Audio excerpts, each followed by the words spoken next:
Israeli Prime Minister Benjamin Netanyahu says his country's assault on Gaza is meant to force Hamas into doing a deal to return Israeli hostages captured during the October 7 attacks.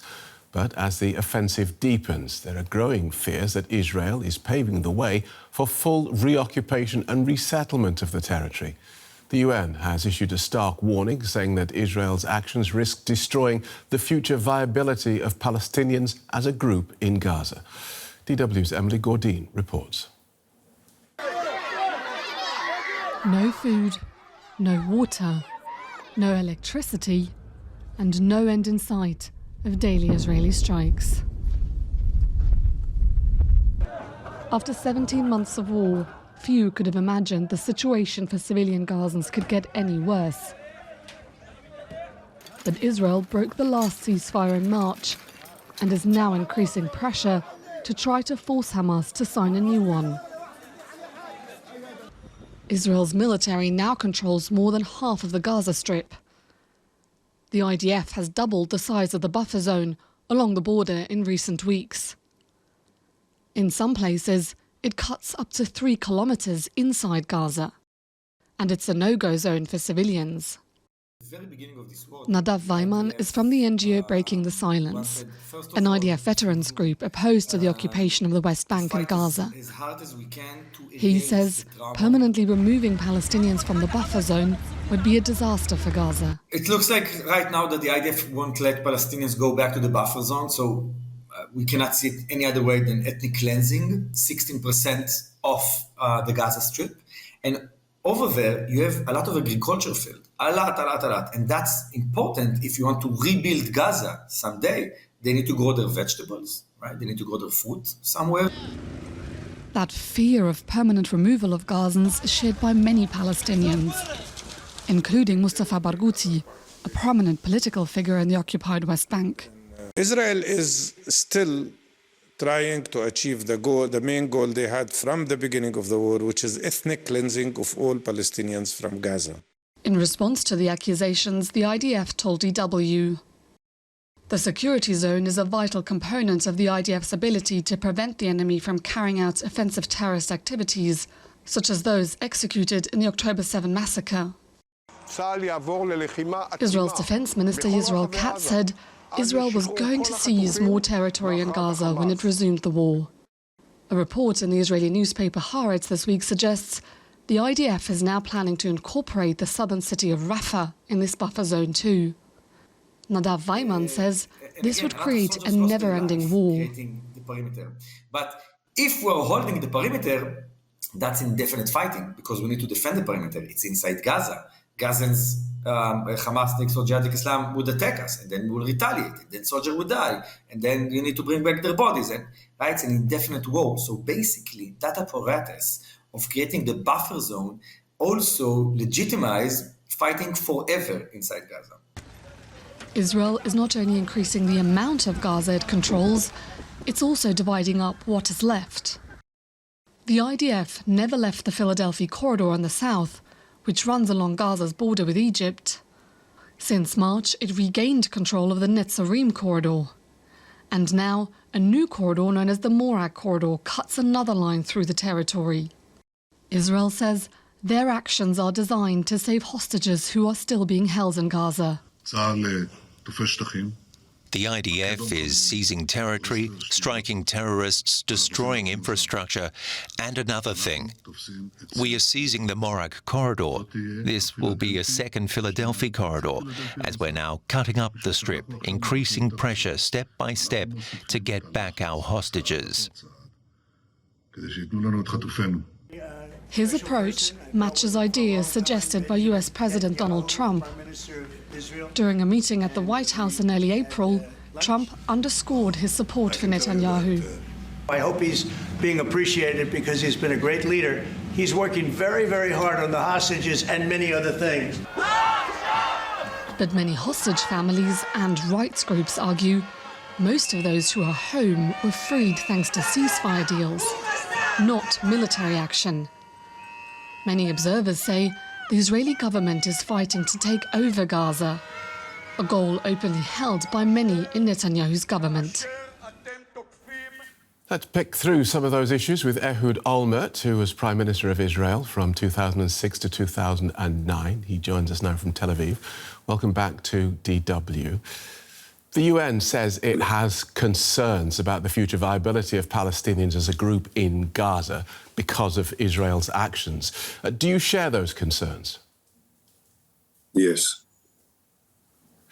I think that present moves by the IDF, of course, triggered by the Israeli cabinet, Prime Minister and Minister of Defense, is completely unnecessary for any serious purpose that we had in fighting originally in Gaza.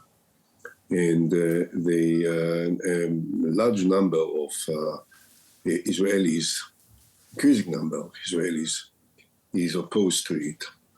Just yesterday, 1,000 Israeli pilots, combat pilots, signed a letter protesting against the continuation of the war in Gaza.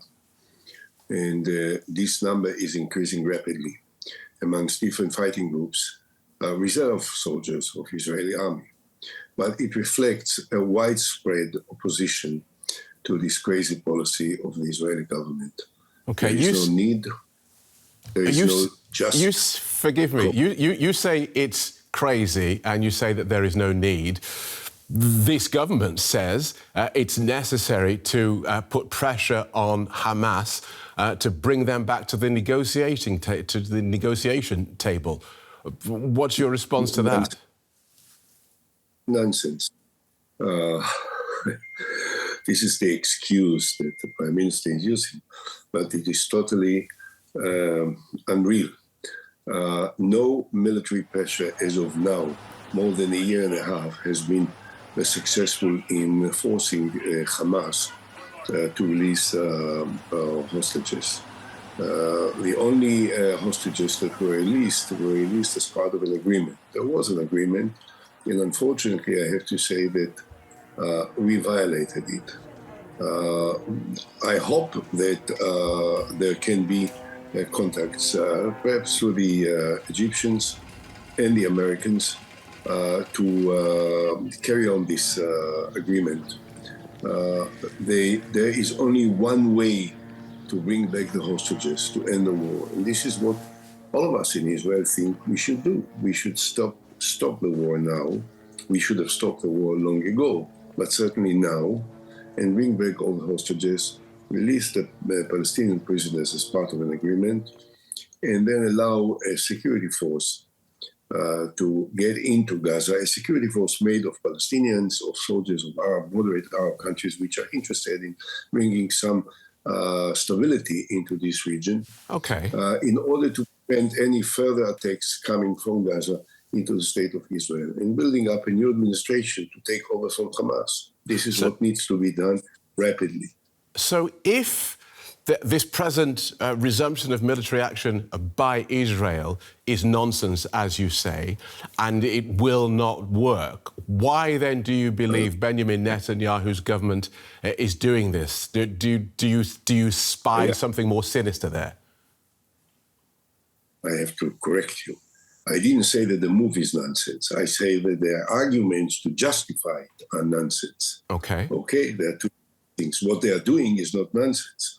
It's, I think, disturbing the option of building up some kind of a change of direction, which I've outlined before. The only way to bring back the hostages is not to continue the military confrontation with Hamas, which will not bring about any such release. It is by making an agreement, stopping the war, and pulling out from Gaza. And that's what we need to do now. Why Netanyahu is doing it, why the cabinet is doing it, because Netanyahu depends completely, politically, on the messianic groups which are partnering with him in the coalition. The now infamous Minister of National Security, Mr. Ben-Gvir, and Finance Minister, Mr. Smotrich, are threatening him explicitly and directly. If you will stop the fighting, we will pull out of the cabinet and the government will collapse. So the choice that Netanyahu has to make is what is more important, his personal political survivability or the continuation of the violence and the military confrontation and the loss of Israeli soldiers, the loss of the hostages, and the loss of many innocent civilians in Gaza as well. All right, so just to be clear, you're saying that Benjamin Netanyahu is continuing the war, is overseeing this massive loss of life in order to further his own political ends. That's what you're saying? The outcome of what he is doing is the massive loss of lives. He is doing it because he prioritizes his political interests, his political survivability over what many Israelis consider to be the real, genuine national interest, security interest of the State of Israel, and the chance to save the lives of the hostages that are still held by Hamas. You're a big believer, I understand, in the two-state solution. You still believe this is possible. Why do you believe it is still possible, given all the blood that was shed on October the 7th, 2023, and since then? Because there is no alternative to it. It's as simple as that. There can be many changes in our region. There can be a deportation of Palestinians from Gaza, which I hope will never take place. There can be expulsion of Palestinians from the West Bank, which I hope and believe and will do everything in order to prevent.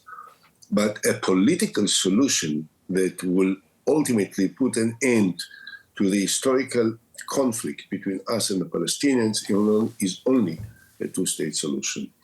Now, it is not widely popular today in Israel, although I believe that more than 1/3 of the Israelis support it. But this is precisely why we have to talk about it. Okay. We have to bring it into the center stage of the international agenda, together with many leaders from across the world. And that's precisely what I'm trying to do now, together with my partner from the Palestinian side, the former foreign minister of the Palestinian Authority, Dr. Nasser al-Qudwa. Okay. And together we're trying to bring it back into center stage. I wonder if finally and briefly, clearly you are no fan of the current Prime Minister, Benjamin Netanyahu. Is there anything you think his government has done well since the October 7th terror attack? Yeah, polarizing the Israeli society. That's what they have done very well. They have brought divisions, hatred amongst different political groups and civil society. And this is something that has never happened in the 77 years history of the State of Israel. Such polarization and division has brought us almost near to a civil war. And this is precisely the doing of Netanyahu and his bunch of thugs, which are now called the Israeli cabinet. Thank you so much for joining us, former Israeli Prime Minister Ehud Olmert. Thank you so much. Thank you.